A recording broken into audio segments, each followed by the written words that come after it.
Well, hello and welcome to the Carolina Shout podcast. My name is Ethan Uslan and I'm your piano player and host. I'm here in my home in Charlotte, North Carolina, sporting a snazzy new haircut that my wife, Kate, just gave me. She's been the family barber the past few months, and she has turned out to be a real whiz with the sizz. And I don't know about you, but I feel like I play piano a lot better when I have a good haircut. It's kind of like the biblical Samson. He had a good haircut in the beginning, and he was doing his thing, wrestling lions, but then he got a bad haircut, and he totally lost his mojo. It is imperative that you have a spiffy haircut if you want to succeed. Moving on, today's episode, I'm going to play some songs about mice and rats. And that piano piece I started off the episode with was called Church Mouse on a Spree by Frank Froba. Frank Froba was from New Orleans originally and was a pianist and band leader during the 1930s and 40s. And he had a really nice, light, sparkling piano style that you might want to check out, Frank Froba. And his Church Mouse on a Spree, I assume, was inspired by a 1934 movie called The Church Mouse. And in this movie, a meek, unassuming secretary, a self-described church mouse, gets a makeover and attracts male attention wherever she goes. So she becomes a church mouse on a spree. And I totally relate to this because I too have been a church mouse. The past few months, I've been wearing sweatpants, ill-fitting t-shirts, and my hair has been mangy and disheveled. But now I got this chic haircut and I'm dressed to kill. So watch out, world. This church mouse, this ex-church mouse, is going on a flippin' spree.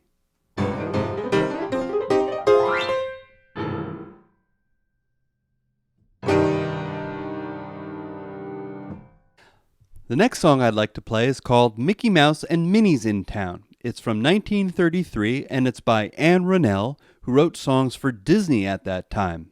Not a bad gig. She was originally from Omaha, Nebraska, and she went to Radcliffe College, and when George Gershwin was in town, she interviewed him for the student newspaper. And during that interview, she told Mr. Gershwin that she was an aspiring songwriter herself, and the next thing you know, Gershwin started interviewing her, and he ended up taking her under his wing and helping her break into showbiz. The two became very close, and there has been speculation as to the nature of their relationship. I know some of you listeners are raising your eyebrows.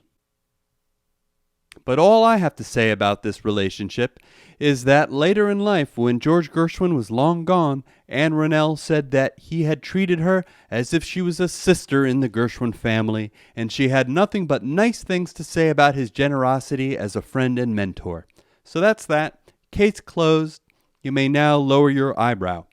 And let's get on with the music. Here is Mickey Mouse and Minnie's in Town, a song that Anne Ronell wrote for Disney in 1933.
So that was Mickey Mouse and Minnie's in Town, a cute song that I like a lot, and I think it's one of those rare songs that appeals to children, but adults as well.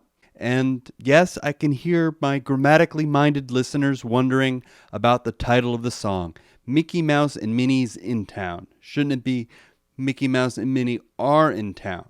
Well, I think it's wrong on purpose, like the backwards R in Toys R Us. You know, when you market stuff to kids, you have to spell things wrong or use bad grammar. It's marketing 101, people. That's why from now on I'm changing the spelling of the Carolina Shout podcast. The C in Carolina will be replaced by a K.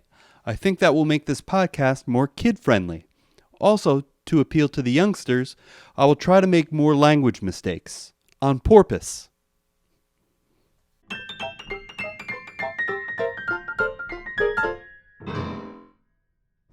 Here's another Mickey Mouse song for you, and honestly, I was on the fence about playing this one because it's really a lousy song. It's called, What? No Mickey Mouse? What kind of a party is this? Which apparently was a catchphrase in the 1930s because people loved Mickey Mouse and they'd go to the movies, and if there wasn't a Mickey Mouse cartoon, they'd say, What? No Mickey Mouse? And so Irving Caesar, who was a lyricist, turned this into a song. And Caesar was a wonderful and prolific lyricist, and he wrote the iconic words to T for Two, so he was a true professional. But for this song, he wrote the words and the music, and maybe he should have gotten someone else to write the music because he seems like he's out of his element here. It's really not a good song. And the lyrics aren't so great either. I like the opening lines, which are, What? No Mickey Mouse? What kind of a party is this? That's mildly funny, but it just goes downhill from there. But since I've devoted all this time telling you about it, I kind of have to play it. So here it is. What? No Mickey Mouse? What kind of a party is this? By Irving Caesar. And thankfully, my rendition is only 38 seconds long. So I think we could all suck it up for 38 seconds. Here it is.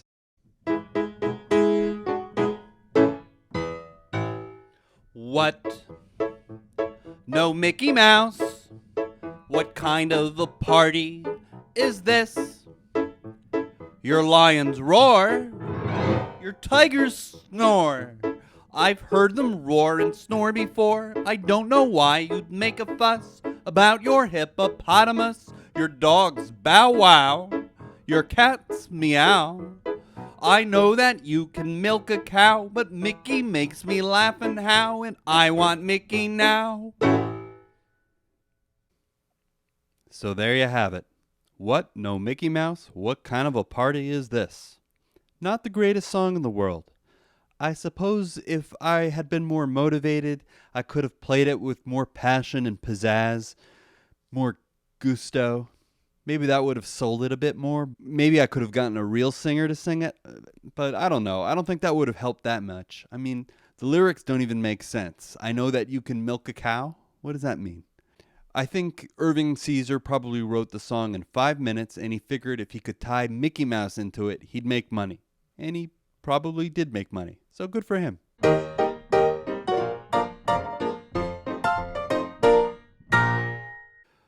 All right, well, now I'm scraping the bottom of the barrel of mouse songs, so let's do some rat songs. Here's an old New Orleans classic called the Muskrat Ramble.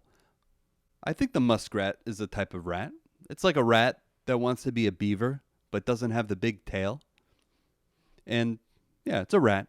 And the Muskrat Ramble is usually credited to the great New Orleans trombonist Kid Ory, although many years later, Louis Armstrong claimed that he wrote it, and that Kid Ory just named it. And the great soprano saxophonist Sidney Bechet said that neither of them wrote it, and that it was really just a popular tune going around New Orleans called "The Old Cow Died and the Old Man Cried." So, who knows? It's a mess. Here it is, the Muskrat Ramble.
So that was the Muskrat Ramble, and now I'd like to take a moment to thank our sponsor, Kate's Barbershop. I'm just wild about Kate's Barbershop. Kate's Barbershop. I can't live without Kate's Barbershop. Kate's Barbershop. Katie gives me a nice little trim. You gotta sit still or she'll cut off a limb. All I crave is just Katie's Barbershop. Katie's Barbershop. Great clips won't do. They're no good. If I don't go to Kate's Salon, I get woolly like a mastodon. Kate's Barbershop, I love you. Thank you, Kate's Barbershop. You've really done great work. And now I have one more musical number for you, and this one is called Rats, with 2 exclamation points. It was published in 1914 and was composed by M. Kendree Miller, of whom I could find no biographical information. As far as I know, M. Kendree Miller only has 3 musical compositions to his name. I suspect he got a taste of the harsh music business as a young man and decided he'd get out while he still could. Very wise. His rag Rats, with 2 exclamation points, was published in Athens, Texas, where I have never been. And I looked up Athens, Texas, and apparently that's the home of the hamburger. The hamburger was invented in Athens, Texas. Who knew? I always thought hamburgers were invented in Hamburg, Germany. But no, they were invented in Athens, Texas. So instead of calling them hamburgers, they should be called Athenians. Let's start a movement. But first, we're all here for the ragtime, so here's Rats with 2 exclamation points. And in my opinion, Rats might just be the second greatest thing to ever come out of Athens, Texas. Here it is.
So that was Rats with 2 exclamation points by M. Kendree Miller of Athens, Texas. And now I think this podcast has progressed from rare to well done, and it's time to roll the credits. The Carolina Shout podcast is produced at the Uslan family abode in Charlotte, North Carolina. Ethan Uslan, who is me, is the pianist and host. Kate Uslan, who is my spouse, is the audio-video editor and the beautician. I know you didn't hear from her in the podcast today, but she prefers to be humble and behind the scenes, a church mouse, if you will. But she occasionally goes on sprees, so watch out. I would like to thank Athens, Texas for Rats and hamburgers. Or should I say Rats and Athenians, as I now call hamburgers. And I'd like to thank Mickey Mouse. No party is complete without Mickey Mouse.